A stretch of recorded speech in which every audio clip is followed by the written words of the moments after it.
Hello student, स्वागत है आप सभी का। मैं अनुज दुबे आपको यहाँ पर जो ज्योग्राफी वाला सेगमेंट है उसकी मैपिंग करा रहा हूँ।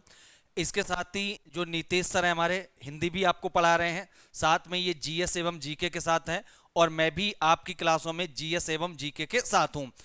अब जो आपके मन में प्रश्न है कि हम जीके और जीएस क्यों पढ़ें, तो थोड़ा सा 4-5 मिनट में इस बात को समझते हैं कि जीके और जीएस का हमारे लिए क्या इंपॉर्टेंस है, कि जिन क्लासों के साथ या बेसिक फाउंडेशन के साथ हम इसको पढ़ रहे हैं। तो देखिए बेटा यहाँ पर कि अगर हम जीके या जीएस की बात करें तो सामान्य रूप से जैसे आप 12th पास करते हैं, तो इस 12th पास के बाद हमारे दो अलग अलग सेगमेंट हैं। एक आर्ट्स स्टूडेंट है और दूसरे हमारे साइंस स्ट्रीम के स्टूडेंट हैं। तो जो आर्ट्स स्ट्रीम के स्टूडेंट हैं ये अलग अलग ऑप्शन को चुनना प्रारंभ करते हैं। जैसे आप चाहते हैं कि आपको किसी बड़ी यूनिवर्सिटी में एडमिशन मिले, तो इसके लिए आप सीयूईटी नाम का एक एग्जाम देते हैं। इस सीयूटी के एग्जाम में एक अलग से पोर्शन ऐड किया गया है जहां पर जीके और जीएस के आपसे क्वेश्चन पूछे जाएंगे। तो अगर 12th के बाद आप सपना देखते हैं कि सीयूटी जैसे एग्जाम को क्वालिफाई करके दिल्ली यूनिवर्सिटी, जेएनयू, एएमयू, इन सब यूनिवर्सिटी में पढ़ना चाहते हैं, तो आप सीयूटी देंगे और उस सीयूटी को क्रॉस करने के लिए वहां पर जीके और जीएस के प्रश्न आपसे पूछे जाएंगे। इसके बाद हमारा यह है कि आप आफ्टर द 12th कोई पुलिस की भर्ती देखते हैं, इसके अलावा आप एमटीएस का एग्जाम देते हैं, इसके अलावा बहुत सारे एग्जाम हैं जिनको अगर आप देते हैं तो वहां पर जीके और जीएस के प्रश्न आपसे पूछे जाते हैं। तो ये रोल है हमारा जीके और जीएस का। इसके अलावा इस जीके जीएस में आपको पढ़ाया जाता है कि सबसे बड़ा कौन है, भारत के प्रमुख संग्रहालय कौन से हैं, तीर्थ स्थल कौन से हैं, पर्यटन स्थल कौन से हैं। तो मेरा हमेशा ये मानना रहा है कि एक बेहतर इंसान बनने के लिए हमें आसपास की चीजों के बारे में पता होना चाहिए। तो इस तरह से भी हमें इसको पढ़ना चाहिए कि जिससे हम जान पाएं कि देश के प्रसिद्ध स्थान कौन से हैं, स्थल कौन से हैं, व्यक्तित्व कौन से हैं। तो उसी संदर्भ में इन सब चीजों को यहां पर कराया जाएगा। एक एक टॉपिक को हम पढ़ेंगे, देखेंगे, समझेंगे बेहतर तरीके से और उनको लर्न याद करने की कोशिश करेंगे, क्योंकि एक बार हमें याद हो जाएगा तो लंबे समय तक जब हम आगे भी एग्जाम देंगे तो उसमें धीरे धीरे वो क्या होता रहेगा, काम आता रहेगा। आप कोई एग्जाम बड़ा देते हैं कि जैसे मान लीजिए आप पीसीएस एग्जाम दे रहे हैं या आरओ का एग्जाम दे रहे हैं या कोई भी सिविल सर्विस का एग्जाम दे रहे हैं, तो वहां पर कुछ क्वेश्चन हमारे तथ्य आधारित होते हैं।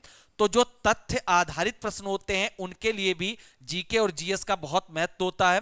तो इस संदर्भ में ही हम इसको यहां पर पढ़ेंगे कि जीके और जीएस हमारे लिए महत्वपूर्ण है और उसी की एक एक सेगमेंट को हम पढ़ते हुए आगे बढ़ेंगे।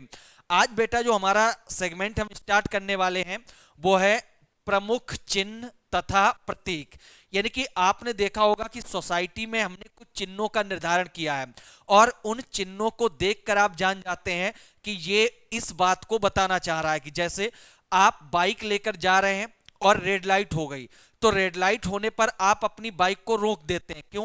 क्योंकि आपको यह बताया गया है कि जब रेड लाइट है तो वो खतरे का सूचक है।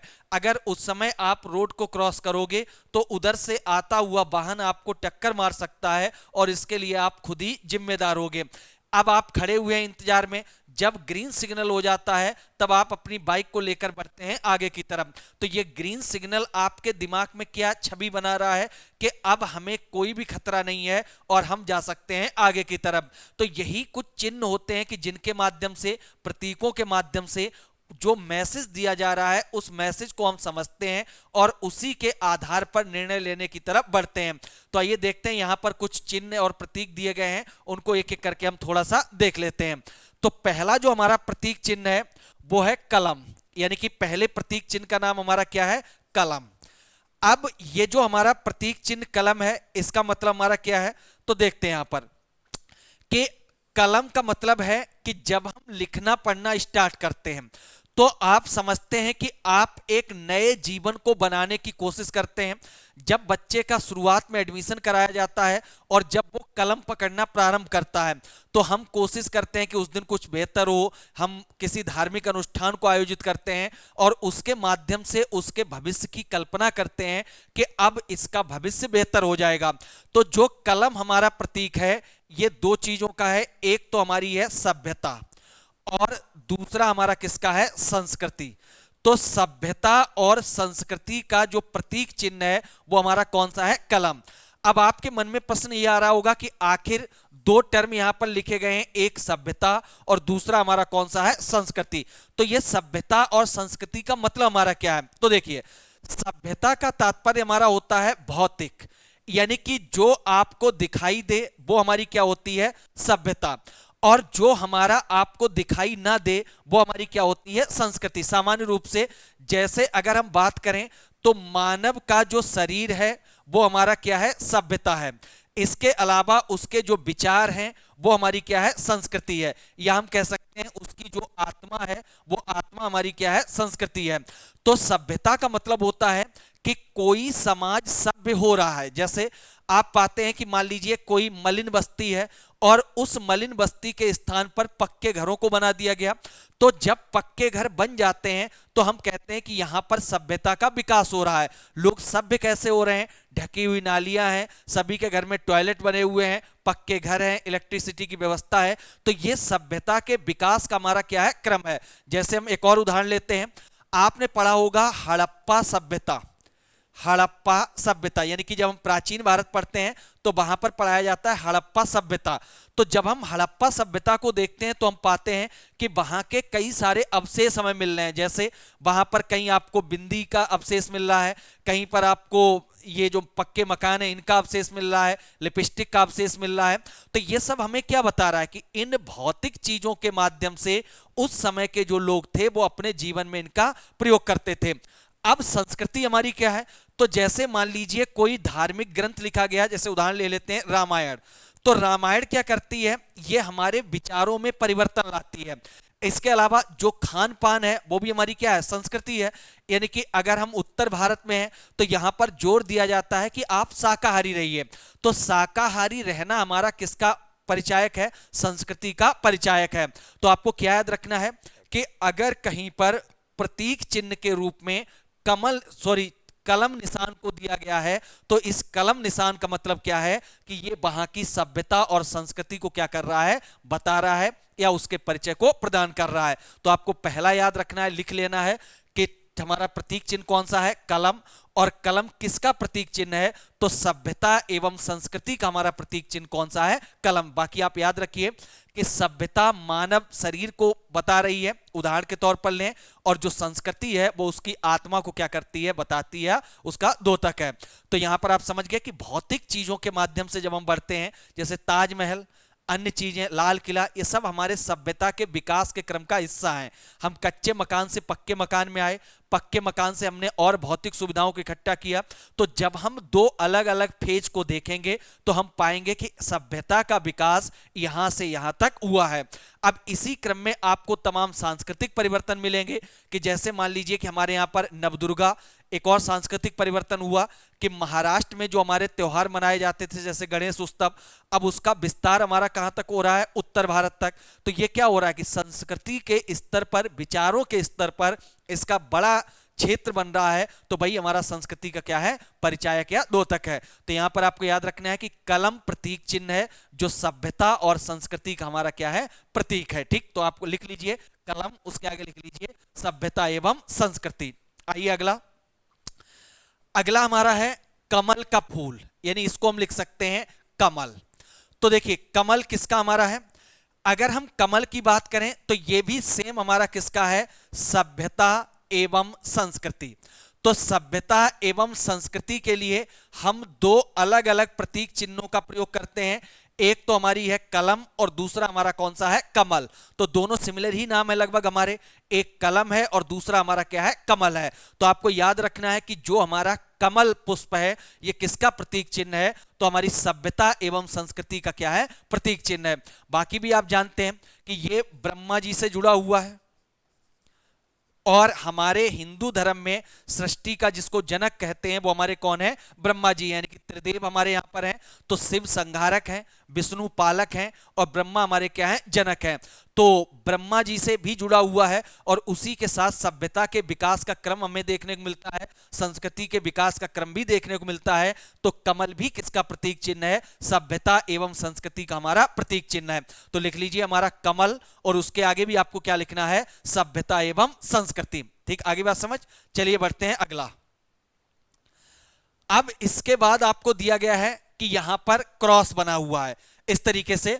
तो आप देखते हैं कि आपने देखा ही होगा कि किसी एम्बुलेंस को जाते हुए, और एम्बुलेंस पे आप देखेंगे तो इस तरीके का एक प्लस चिन्ह बना रहता है। इसके अलावा मेडिकल से जुड़े हुए जितने भी जगह हैं उन सब पर भी इस तरीके का चिन्ह मिलेगा।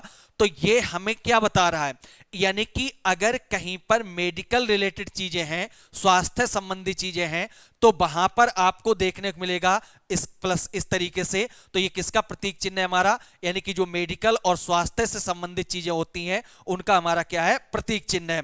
तो आपको याद रहेगा ये वाला हमारा। ठीक, उसके बाद आ जाइए, तो रेड क्रॉस भी इसको कहते हैं, तो आप लिख लीजिए रेड क्रॉस। तो रेड क्रॉस के आगे लिख लीजिए हमारा डॉक्टर, लिख सकते हैं आप। तो या हेल्थ से रिलेटेड जो भी चीजें हैं तो उनसे संबंधित हमारा क्या है, ये प्रतीक चिन्ह में दिखाया जाता है। तो आप याद रखिए रेड क्रॉस और उसके आगे लिख लीजिए डॉक्टर, जिससे आपको याद करने में आसानी रहे। तो हेल्थ यानी कि स्वास्थ्य संबंधी जो भी हमें सुविधाएं प्रदान की जा रही हैं और जो इंस्टीट्यूट इसको प्रदान कर रहे हैं, तो उनका प्रतीक चिन्ह आपको इस तरीके से देखने को मिलेगा। तो ये नाम आप क्या लिखेंगे, रेड क्रॉस, और उसके आगे लिखेंगे डॉक्टर, या जो हमारी चिकित्सीय सुविधाएं हैं या चिकित्सा, तो इससे संबंधित आप यहां पर नाम लिख सकते हैं। ठीक, तो बढ़े आगे, तो रेड क्रॉस आगे चिकित्सा आप लिख सकते हैं आराम से। इसके बाद आइए अगला हमारा, अगला है हमारा, आपने तमाम प्रकार के झंडों को देखा होगा। ठीक, एक झंडा है जिसका कलर हमारा कैसा होता है, लाल, तो इसको हम कहते हैं लाल झंडा, लाल झंडा। अब आप जानते हैं कि लाल रंग किसका प्रतीक है, खतरे का। यानी कि अगर हम सामान्य रूप से अपने समाज की बात करें तो इस समाज में खतरे के रूप में जिस रंग को लिया जाता है वो हमारा कौन सा है, लाल रंग। तो जो हमारा लाल रंग है, ये झंडा अगर आपको कहीं पर दिखाई दे रहा है तो एक तो ये क्रांति का सूचक है। क्रांति का मतलब हमारा क्या है कि कुछ लोग मिलकर जब परिवर्तन की बात कर रहे हैं तो क्रांति, और इसके रूप में अगर वो लाल रंग के झंडे का प्रयोग कर रहे हैं तो ये क्रांति का हमारा क्या होता है, सूचक होता है। इसके अलावा ये संकट का भी हमारा यानी कि खतरे का भी क्या है, सूचक है। तो मेन आपका है किसको लेंगे, क्रांति। यानी कि क्रांति से संबंधित जो हमारे झंडे दिखाई देते हैं तो उनका रंग हमें कैसे दिखाई देता है, लाल रंग का। तो लाल रंग का झंडा हमारा किसका है, क्रांति का हमारा सूचक है। इसके अलावा खतरा जैसे हमारा है तो हम लिख सकते हैं कि खतरे का भी हमारा क्या है, सूचक है। तो आपको याद रहेगा कि अगर कहीं पर लाल झंडा लिख के आ रहा है और पूछा जा रहा है ये किस बात का सूचक है, यानी प्रतीक चिन्ह किसका है, तो क्रांति का प्रतीक चिन्ह है। इसके अलावा खतरे का हमारी क्या है, सूचक है। आपने एक नाम सुना होगा कि हमारे यहां पर एक विचारधारा है जिसको कहते हैं नक्सलवाद। तो नक्सलवाद का मतलब हमारा है कि तो ये नक्सलवाद भारत की जो हमारी व्यवस्था है उस पर विश्वास नहीं करते हैं। इनका मानना है कि जो सरकारी तंत्र है वो इनके लिए काम नहीं कर रहा है, तो ये परिवर्तन की मांग करते हैं। और परिवर्तन के क्रम में ये लाल रंग के झंडे एवं लाल सलाम नामक नारे का प्रयोग करते हैं। तो आपको याद रखना है कि लाल झंडा अगर कहीं पर आ रहा है तो वो या तो क्रांति का सूचक है या हमारा किसका है, खतरे का सूचक है। तो क्रांति एवं खतरे का जो सूचक है उसका रंग हमारा कैसा होता है, लाल। तो आपको याद रहेगा लाल रंग का झंडा है तो क्रांति एवं खतरे के सूचक के रूप में इसका प्रयोग किया जाता है। उसके बाद आइए अगला हमारा है काला झंडा। तो काले झंडे का मतलब होता है कि जब हम किसी का विरोध करते हैं, यानी कि इसका प्रतीकात्मक रूप से विरोध के रूप में प्रयोग किया जाता है। जैसे मान लीजिए कि आप किसी नेता से संतुष्ट नहीं हैं और वो नेता आपके गांव में वोट मांगने के लिए आता है, तो आप उसको अलग अलग तरीके से विरोध करना चाहते हैं। तो विरोध के क्रम में अगर आप काले रंग के झंडे को लेकर चलते हैं तो इसका भी रंग मतलब माना जाता है कि आप उससे संतुष्ट नहीं हैं और आप उसके विरोध की क्या कर रहे हैं, बात कर रहे हैं। तो आपको याद रखना है कि जो काले रंग का झंडा होता है ये विरोध का हमारा क्या होता है, प्रतीक होता है। यानी अगर आप किसी का विरोध करना चाह रहे हैं तो आप उसको काले रंग का झंडा दिखा सकते हैं।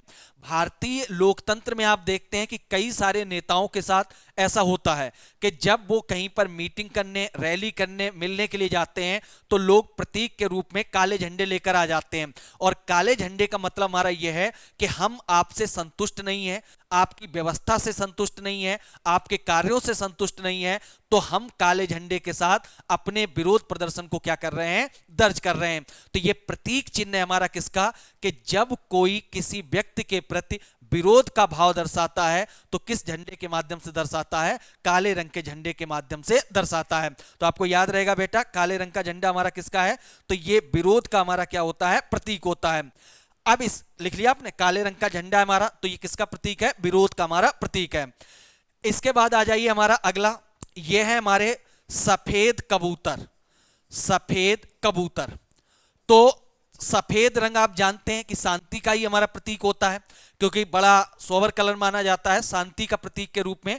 तो जो हालांकि उल्टा है कि भारतीय लोकतंत्र में आप देखेंगे तो जो सबसे ज्यादा गलत कामों में लिप्त रहते हैं, सभी नहीं कह सकते लेकिन एक बड़ा हिस्सा माना जाता है, हम सबका ऐसा मानना सोचना है, तो वही सबसे ज्यादा सफेद रंग के कपड़े भी पहनते हैं। तो जो हमारा सफेद कबूतर होते हैं ये किसके प्रतीक होते हैं? शांति के। तो इसका मतलब हमारा क्या है कि जब हम किसी बड़े शांतिप्रिय काम को करते हैं तो उससे पहले हम सफेद कबूतरों को आसमान में उड़ाते हैं, और जब सफेद कबूतर आसमान में उड़ाए जाते हैं तो इसका सीधा सा मतलब है कि हम शांति को आगे बढ़ा रहे हैं, शांति, और उसी दिशा में हम क्या कर रहे हैं? काम कर रहे हैं। यानी कि सभी लोगों के जीवन में संपन्नता हो, सुख हो, शांति हो, तो इस कामना के साथ हम क्या करते हैं? सफेद कबूतरों को आसमान की तरफ उड़ाते हैं। तो आपको याद रखना है कि सफेद कबूतर किसका प्रतीक है? तो शांति का प्रतीक हमारा क्या है? सफेद कबूतर। इसके बाद आ जाइए अगला, तो आप लिख लीजिए सफेद कबूतर, और ये प्रतीक किसके होते हैं? हमारे शांति के प्रतीक होते हैं। इसके बाद आ जाइए हमारा अगला, अगले में दिया गया है, आपने देखा ही होगा कि यह है हमारा रेड सिग्नल। रेड सिग्नल, तो रेड सिग्नल का मतलब हमारा क्या है कि ये आपको बता रहा है खतरा। खतरे का मतलब है कि अगर आपने रेड सिग्नल को क्रॉस किया तो इसका मतलब है कि आपको आगे खतरा हो सकता है, कोई दुर्घटना घटित हो सकती है, तो इससे आप यहीं पर रुक जाइए और इसके आगे ना जाइए। आपने देखा होगा कि कई सारी घटनाएं समाज में सुनी होंगी कि कभी पटरी टूट गई, और पटरी टूटने के उपरांत वहां के जो स्थानीय लोग थे उसमें किसी महिला या पुरुष ने क्या किया? लाल रंग के दुपट्टे या कपड़े को दिखाया ड्राइवर को, जिसकी वजह से ट्रेन रुक गई, और रुकने की वजह से जो दुर्घटना होने वाली थी वो भी हमारी क्या हुई? रुक गई। तो आपको ये समझना है कि ये रेड जो हमारा है सिग्नल, ये किसका प्रतीक है? तो ये आपको सूचित करता है कि अगर आप इससे आगे जाएंगे तो आपके जीवन को खतरा हो सकता है, कोई दुर्घटना घटित हो सकती है। तो इसके लिए हम किसका प्रयोग करते हैं? रेड सिग्नल का प्रयोग करते हैं। समझ आ गया बच्चे आपको कि रेड सिग्नल का मतलब हमारा क्या है? कि ये आपको आगे घटना को इंडिकेट करता है कि इसके आगे नहीं जाना है, आपको भी दुर्घटना घटित हो सकती है, नुकसान हो सकता है आपको। तो ये हमारा रेड सिग्नल। तो लिख लीजिए आप रेड सिग्नल, आगे लिख लीजिए खतरा, ये तो आप जानते ही हैं, नॉर्मली सा है। इसके बाद हमारा अगला है ग्रीन सिग्नल। ग्रीन सिग्नल का मतलब हमारा क्या होता है? इसका मतलब है कि भाई साहब अब आप आगे जा सकते हैं। यानी कि रेड सिग्नल के बाद हमारा कैसा हुआ? येलो कलर का, यानी पीले रंग का। तो पीले रंग का मतलब होता है हमारा तैयार हो जाइए। तैयार का मतलब है किसके लिए? आगे जाने के लिए तैयार हो जाइए। और जैसे ही सिग्नल ग्रीन हो जाए तो अब आप यहां से क्या कर सकते हैं? क्रॉस कर सकते हैं। तो आप जनरली अपने सामान्य दैनिक दिनचर्या में भी देखते होंगे कि जब आप कहीं जा रहे हैं तो आपको red signal, yellow signal and green signal, तीनों ही प्रकार के सिग्नल देखने को मिलते हैं। आपने फिर देखा होगा कि जब आप ट्रेन से यात्रा करते हैं तो जो गार्ड है वो ड्राइवर को टॉर्च से इस तरीके से यही सिग्नल दिखाता है, इस कलर की लाइट को। इसका मतलब है कोई खतरा नहीं है, हम आगे जा सकते हैं। फिर आपने देखा होगा कि बीच बीच में कहीं कहीं पर जो क्रॉसिंग पड़ती है हमारी, तो वहां पर भी एक व्यक्ति खड़ा रहता है और ग्रीन लाइट को दिखाता है, कि जिससे वो भी इंडिकेट करता है कि आप आराम से जाइए, कोई भी खतरा आपको नहीं होगा। तो तीनों सिग्नल आप याद रखिए, रेड कलर का, येलो कलर का एंड ग्रीन कलर का।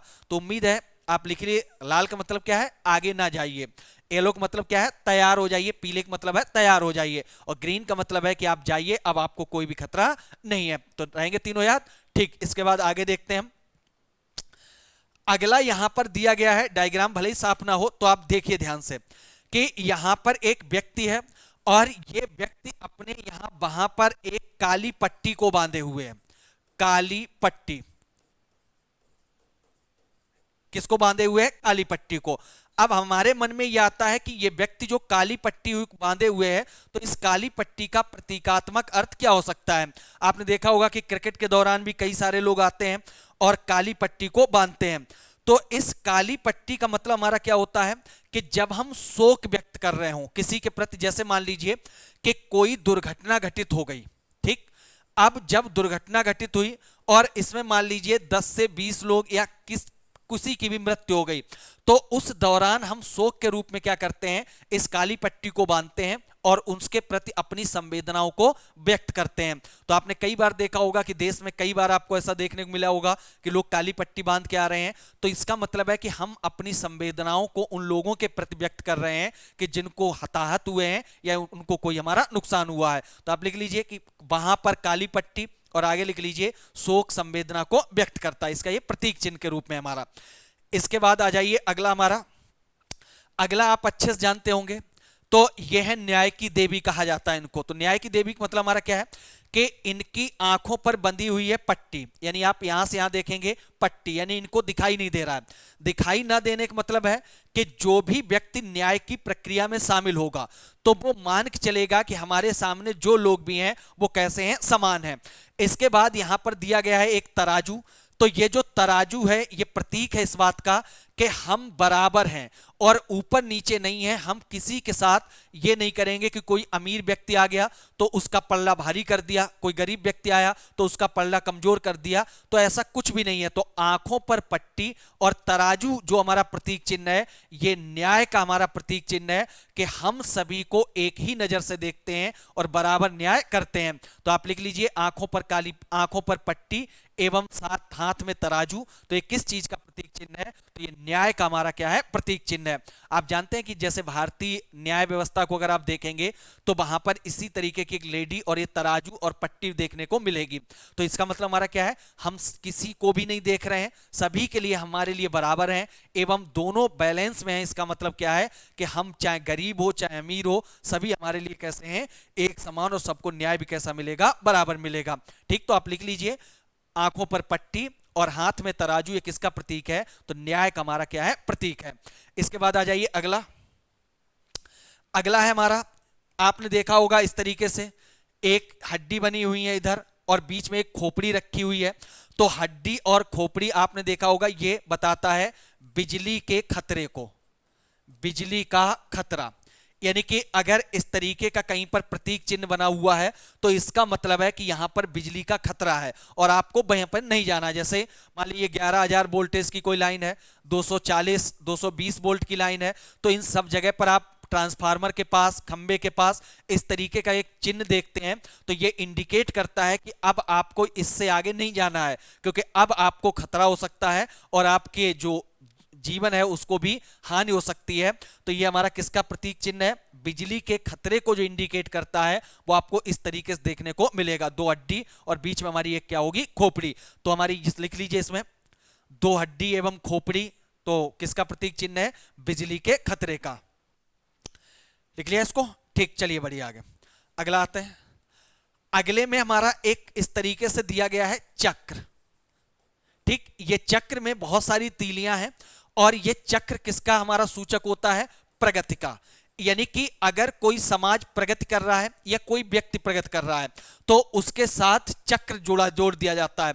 तो अगर कहीं पर चक्र आपको दिखाई दे रहा है तो चक्र इस बात को इंडिकेट करता है कि यहां पर क्या हो रही है, प्रगति हो रही है। आपने पहले के राजा महाराजा देखे होंगे, तो राजा महाराजाओं के पीछे आपको इस तरीके से एक अलौकिक आभा दिखाई देती थी कि जिससे लगता है कि रोशनी सी निकल रही हो इस तरीके से। तो वो अलौकिक आभा किस बात का सूचक है, कि उनकी प्रगति का सूचक है। तो हमारे यहां पर चक्र किसका सूचक है, तो प्रगति का हमारा क्या होता है, सूचक होता है। तो आप लिख लीजिए चक्र और आगे लिख लीजिए प्रगति का सूचक। तो आपको याद रहेगा कि चक्र हमारा किसका सूचक है, प्रगति का सूचक है। उसके बाद आ जाइए अगला। ठीक, तो यहां तक आपने लिख लिया कि चक्र हमारा किसका सूचक है, प्रगति का हमारा सूचक है। इसके बाद आ जाइए हमारा अगला, देख लेते हैं एक दो और।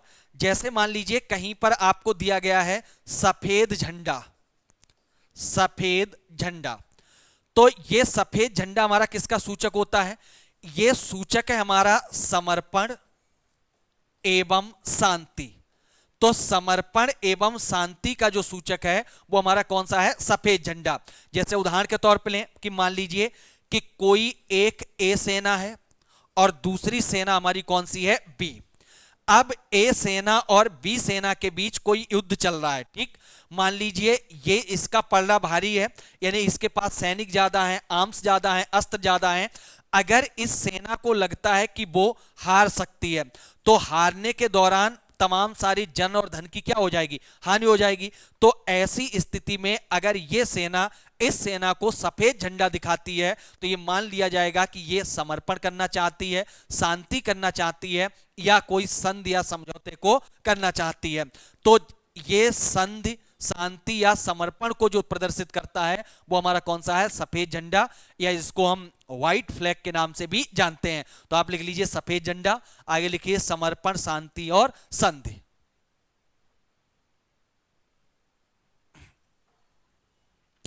ठीक, लिख लिया। चलिए बढ़िया, अगला देखते हैं। अगला है हमारा, ले लेते हैं पीला झंडा। पीला झंडा, इसका मतलब हमारा क्या होता है, जैसे मान लीजिए आपने कुछ गाड़ियां या व्हीकल्स देखी होंगी, और जैसे गाड़ी के ऊपर एक झंडा लगा रहता है हमारा, किस कलर का, इस तरीके से पीले कलर का, यानी कि यहां से यहां तक ले लेते हैं, कलर हमारा कैसा हो जाएगा, पीला। तो अगर आपको इस तरीके से पीले कलर का झंडा दिखाई देता है, तो इसका मतलब हमारा क्या होगा, पीले कलर का झंडा, इसका मतलब होता है कि ये संक्रामक रोग, यानी कि संक्रामक रोग का मतलब क्या होता है, संक्रामक रोग से ग्रस्त रोगी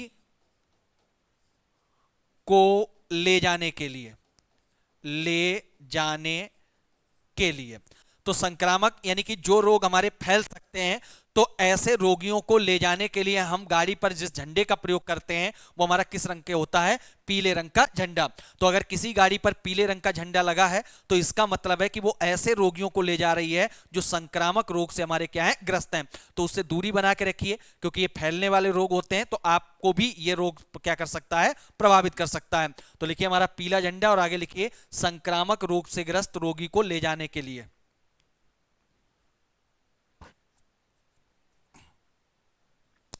ठीक, चलिए अगला देखिए हमारा।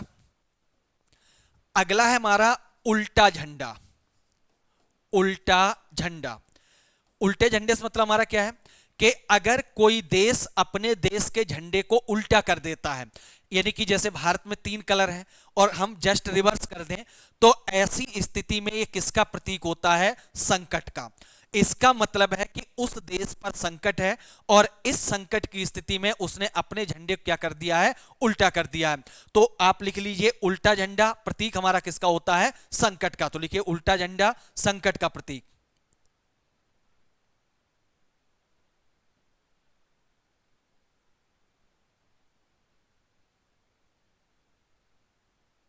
लिख लिया। तो ये हमारे कुछ प्रतीक चिन्ह हैं जो सामान्य रूप से हमारी परीक्षाओं में पूछे जाते हैं। तो आप इन सबको याद रखिए, देखते चलिए आराम से, कि जिससे आपको याद रह जाए। तो एक बार देख लीजिए हमारे साथ, उल्टा झंडा संकट का, पीला झंडा हमारा संक्रामक रोग से संबंधित है, इसके बाद हमारा सफेद झंडा समर्पण शांति संधि के लिए होता है, इसके बाद चक्र हमारा प्रगति का सूचक है, इसके बाद हमारा जो ये वाला है तो ये बिजली के खतरे को प्रदर्शित करता है, इसके बाद ये बताती है कि न्याय के लिए हमारा है तराजू और आंखों पर पट्टी, इसके अलावा जो हमारा ये वहां पर काली पट्टी होती है तो ये शोक, आपको हमने बताया शोक, संवेदना, विरोध, इन सब के लिए प्रयोग किया जाता है किसका, काली पट्टी का। इसके अलावा आ जाइए हमारा ये ग्रीन सिग्नल आप जानते हैं, इसके अलावा रेड सिग्नल जानते हैं, इसके अलावा सफेद कबूतर शांति का प्रतीक है, काला झंडा विरोध का प्रतीक है हमारा, इसके अलावा लाल झंडा खतरे का या क्रांति का, ये आपको मेडिकल से संबंधित है, ये प्रगति का सूचक है सभ्यता और संस्कृति का, और ये कलम भी हमारा किसका सूचक है, सभ्यता और संस्कृति का। तो ऐसे ही पढ़ते रहिए आप हमारे साथ, एक एक क्लास में हम आपको धीरे धीरे करके सारी चीजों को सिखाएंगे और आपको भी वहां तक लेकर जाएंगे जो सपने आपने देखे हुए हैं। क्योंकि आप जानते हैं कि आप जिन क्षेत्रों से बिलोंग कर रहे हैं, तो वहां पर अभी सबसे बड़ी समस्या हमारी क्या है कि बच्चे के मन में सपने ही नहीं आ पाते। सपने क्यों नहीं आते हैं? क्योंकि वो अपने आसपास के जिन लोगों से पढ़ रहे हैं तो वो भी वहीं पर हैं, तो उनको लगता है कि जब हमारा टीचर यहां तक की दूरी तय कर पाया है तो हमें ये आईआईटी बॉम्बे तक या आईआईटी कानपुर या हमारा नीट जेई इसके अलावा डीयू इन सब इंस्टीट्यूट तक कैसे ले जा सकता है। हालांकि उनके पढ़ाने का तरीका वो सब बहुत बेहतर हो सकता है, लेकिन जो आज की जरूरत है हम उसके अनुसार आपको गढ़ रहे हैं। तो धीरे धीरे आपको बढ़ाते चलेंगे आगे की तरफ, जिससे कि आप अपने मुकाम को हासिल कर पाएं। और हमें भी खुशी होगी उस दिन कि जिस दिन आप रिजल्ट लेकर आएंगे और हम शान से कहेंगे कि देखिए ये प्रतिमान जो हमारी एकेडमी है उसका स्टूडेंट या बच्चा है और आज इस स्तर तक पहुंच गया है। तो बहुत बहुत धन्यवाद आपका। तो आप बताते चलिए सब लोगों को, जिससे लोग अधिक से अधिक जुड़ पाएं इस प्रतिमान एकेडमी के साथ। तो मैं अनुज दुबे, हमारे साथ Nitish sir, Rohit sir, Imran sir, कई सारे लोगों की टीम इस समय काम कर रही है, जिसमें आपको सभी कोर्सेज प्रोवाइड कराए जा रहे हैं। आप बीए क्लास में हो, आप 10th 12th 6th 9th 10th 11th या आप CUT NCERT, आप इस तरीके का कोई भी कोर्स कर रहे हैं, तो उन सभी कोर्सों के साथ आपको सिविल सर्विसेज एवं जितने भी गवर्नमेंट एग्जाम हैं तो उन सभी की भी क्लास को क्या किया जा रहा है, प्रोवाइड कराया जा रहा है। तो एक बड़ा प्लेटफॉर्म है, बड़े ड्रीम के साथ है, तो उसमें आप सब जुड़िए, हमारे साथ बने रहिए लगातार और ऐसे ही चलते रहिए। और फिर मेरी वही लाइन है कि धीरे धीरे रे मना, धीरे धीरे सब होए, और माली सींचे 100 घड़ा, ऋतु आए फल होए। तो आप अपने आप को धीरे धीरे उस माली की तरह सींचते चलिए, एक दिन ऋतु आएगी, फल आएगा और इस समाज में सम्मान से आपका नाम लिया जाएगा, आपके माता पिता का लिया जाएगा। तो पढ़ते रहिए, बढ़ते रहिए और ऐसे ही मुस्कुराते रहिए, हंसते रहिए। मिलते हैं हम लोग अगली क्लास में।